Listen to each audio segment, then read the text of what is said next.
zal nu even de schade laten zien in de voorruit. Nou, je kan hem al ontdekken, hè? Je ziet hem al zitten.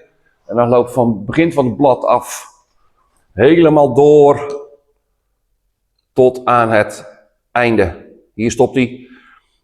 Dus die moet eruit.